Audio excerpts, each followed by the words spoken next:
Today's lecture will be looking at resolving of vectors. So, what do we mean by resolving a vector? By resolving, we means breaking it into its components. So, first of all, we will be dividing a vector into two mutually perpendicular directions, let's say x and y. This is a vector whose magnitude is L and it is making an angle theta with the x-axis. Okay, it might have make an angle alpha with y-axis also. So, but now at the time being, the angle is given with x-axis. So, what we'll do, we'll draw a perpendicular on this, and this vector, look very carefully, this vector, this length will be called the x component. Similarly, this vector will be called y component. And when we add these two, we'll get the resultant vector or the original vector. These are the components. This is called the resultant vector. So when we break this, we'll get this, and when we will add x and y component, we'll get the component, we'll get the vector. Okay.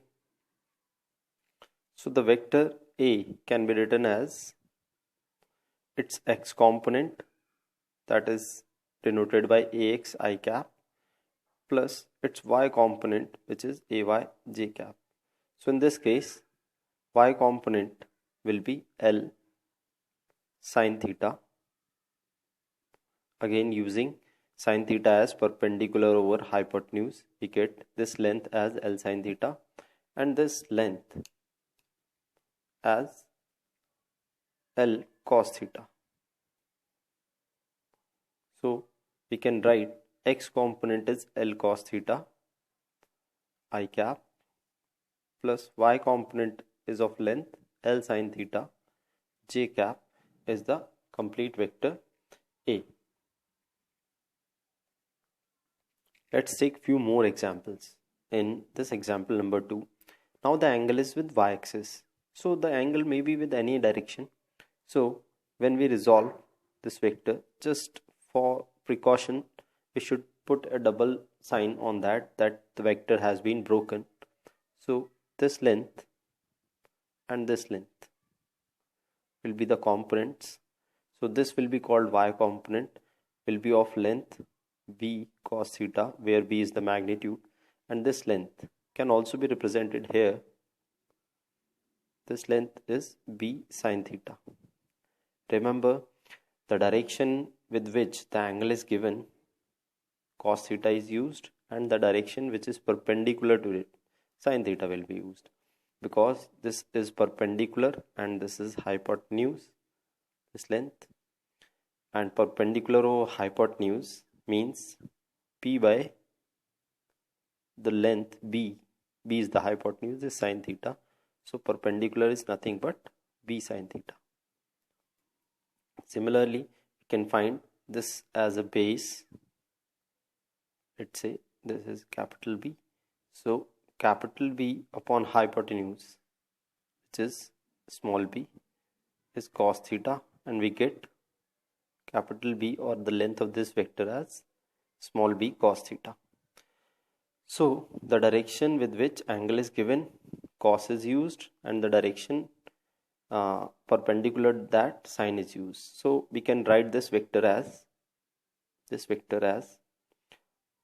it's minus b cos theta I cap,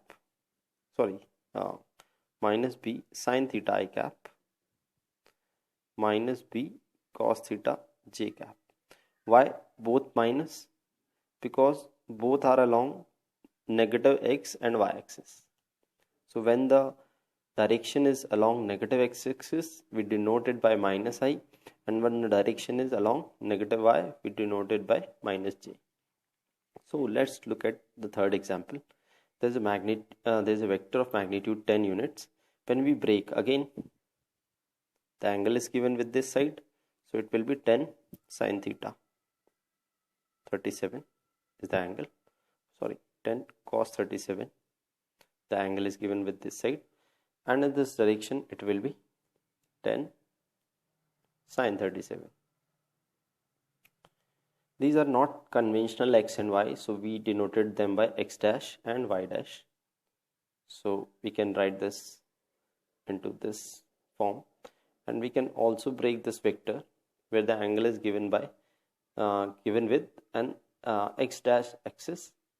So this will be 5 cos 60, and this will be 5 sin 60.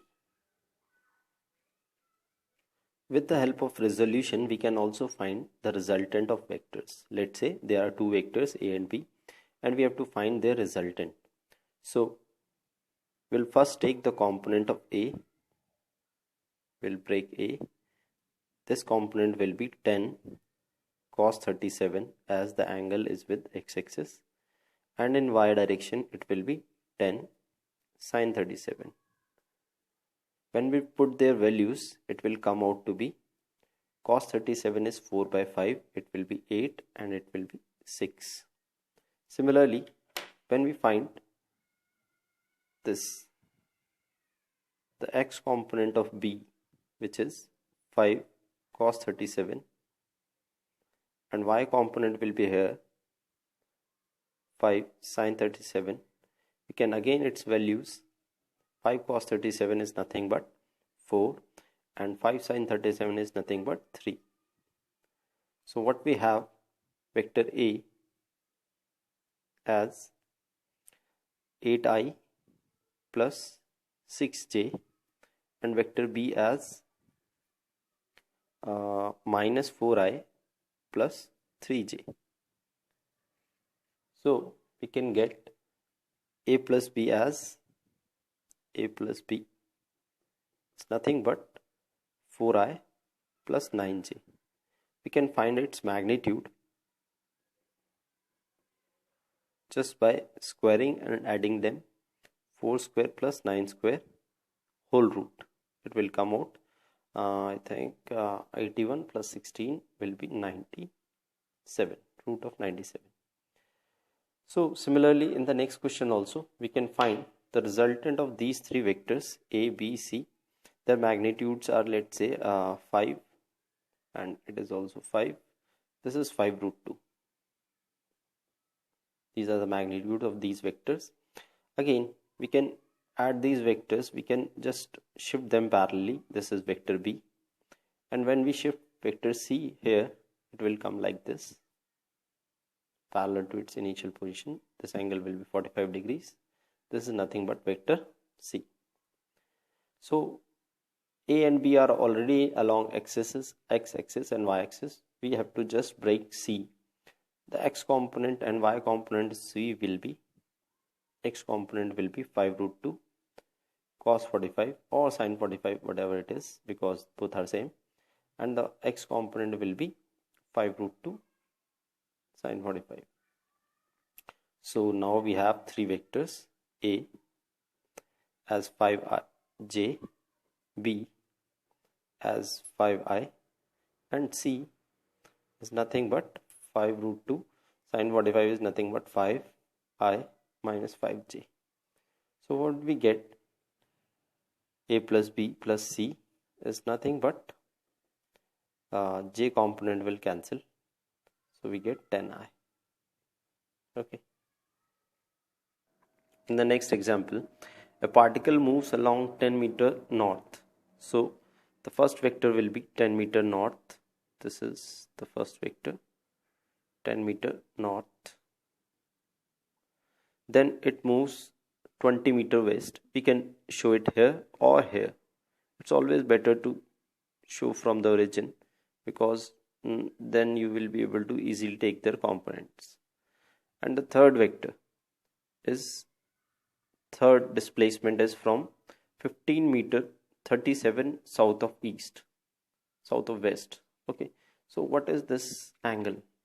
37 south of west. The angle is with west towards south. South of west means the angle is with west, and west has two directions, north of and south. So south of west is this, and this angle is nothing but 37 degrees, and this vector is 15. So again we take their components.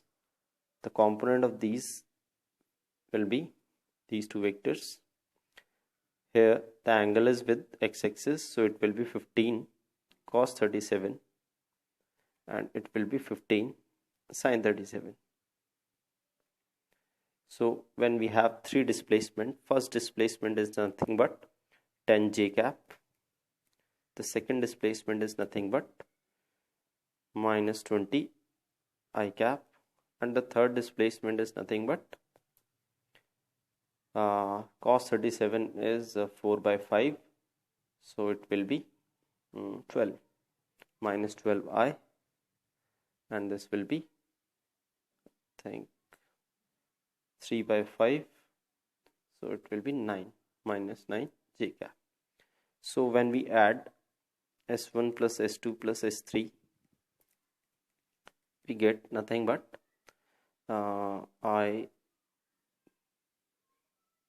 minus 22i minus 9j, oh sorry, this minus 32i, and this will be plus 1j, sorry, this will be 32i plus 1j. So we can draw this vector like this, 32 on this side and 1 on this side. So again we can find out the resultant and also the angle. Let's say this is the resultant vector, and this angle, if we have to find this angle, let's say this is alpha, we can write down tan alpha as perpendicular, which is 1, divided by the base, which is 32, or the magnitude is root of 32 square plus 1 square.